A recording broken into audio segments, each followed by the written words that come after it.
What if saying it's fine is actually preventing emotional processing? Stay tuned for how allowing yourself to feel, even briefly, can change everything.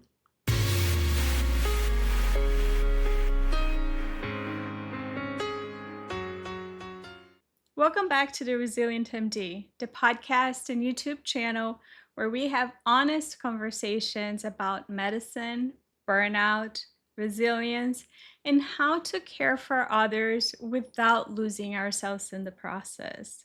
I'm Dr. Anna McDowell, certified life coach, allergist, and your host. Today's episode is about something many high achieving women do almost automatically, explaining away their own discomfort. You say it's fine, you say you're lucky, you remind yourself that others have it worse. And yet, something in you knows it's not quite fine. High achieving women are exceptionally skilled at reframing discomfort. We tell ourselves it's just a busy season, this is part of the job, I should be grateful. Other people have it much harder than this.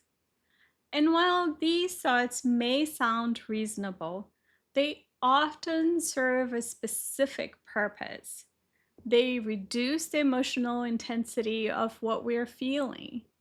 They help us keep going, stay functional, avoid disruption. But over time, this habit can disconnect us from something important, our own internal signals. One of the most common fears women have, especially physicians, is that they're overreacting, that their feelings are too much, too sensitive, too dramatic. So instead of feeling fully, we analyze, we explain, we justify, we downplay. But what if the issue isn't overreaction? What if it's under processing? Under processing happens when emotions are acknowledged briefly but not fully felt. Discomfort is labeled quickly and moved past. Reactions are explained before they are understood. You don't sit with the feeling, you move around it. And when that happens repeatedly, the feeling doesn't disappear, it just goes unprocessed. There are good reasons this pattern develops. In medicine, emotional processing is rarely prioritized. Efficiency is, functioning is, composure is.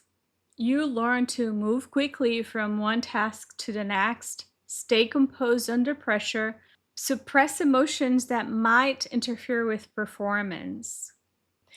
And historically, women are called names if they have emotions that are too strong. We have been called hysteric, dramatic, too much. And this is not only in our personal lives, but in professional lives as well. We try to avoid this. Over time, this becomes automatic. Feelings become something you do later, except later often never comes. So instead, you develop a more socially acceptable alternative. You explain your feelings instead of feeling them. When your discomfort is consistently explained away, something subtle begins to happen. Your internal signals become less clear, not because they disappear, but because they are not being fully acknowledged. You may start to feel vague dissatisfaction, a low grade irritability, emotional fatigue without a clear cause, a sense that something is off but is hard to define. And because there's no clear explanation, the instinct is to dismiss it again.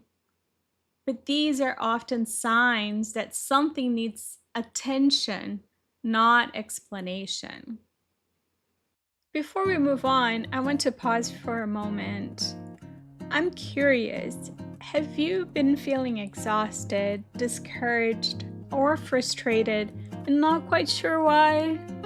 Are you quietly wondering if this is just how life in medicine has to be? Well, I see you. You don't have to give up on yourself or your dreams. And the good news is that you don't have to figure it all out alone. I built a 6-week one-on-one coaching program designed to help women physicians gently remove the barriers keeping them stuck and rediscover clarity, balance, and purpose. It is called the Resilient MD, just like the podcast and YouTube channel. If you're ready, you can begin today. Schedule your free clarity call. The link is in the show's notes. This is where we introduce a different approach. Not reacting, not fixing, not making immediate decisions, just noticing. Instead of saying it's fine, try asking, what am I actually feeling right now? And instead of explaining it away, allow the feeling to exist for a moment without interpretation. You don't need to act on it. You don't need to solve it. You're simply allowing yourself to experience it more fully. This is what I mean by awareness without urgency. Now, before we close, I want to offer a very simple shift. Instead of quickly labeling everything as stress or explaining it away, what if you just pause and allow the feeling to be there even if it's unclear, without fixing it, without analyzing it, without comparing it?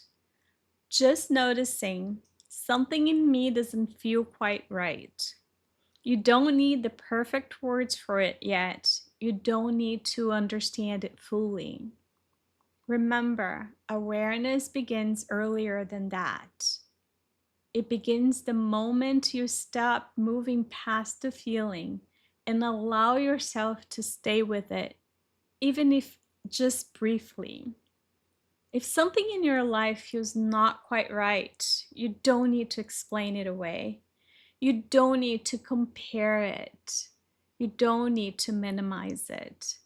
You can simply acknowledge it. Not everything needs to become a problem, but not everything should be dismissed either. Awareness begins when you allow yourself to notice what's already there. Remember, my wings grow when I listen.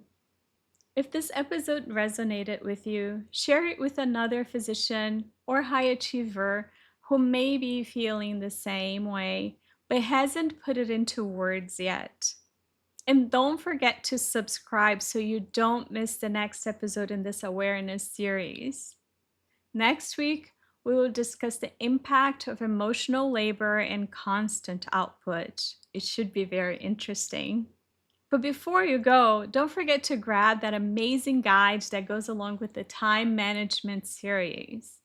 Who does not need more time in their hands to enjoy life, right? You can get it at the link in the description or by visiting annamcdowell.com/guide.